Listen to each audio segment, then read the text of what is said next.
بسم اللہ الرحمن الرحیم۔ آج کا سوال ہے کہ حیض کے خون کا رنگ کیسا ہوگا؟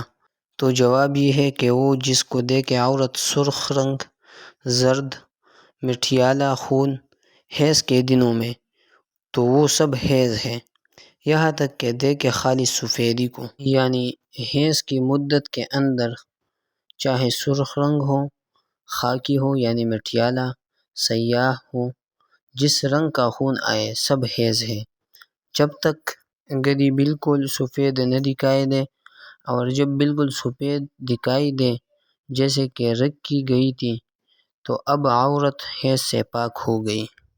اور حیض ساقط کر دیتا ہے حائضہ سے نماز کو اور حرام کر دیتا ہے اس پر روزہ رکھنا، اور حائضہ عورت روزہ کی قضا کرے گی اور نماز کی قضا نہیں کرے گی۔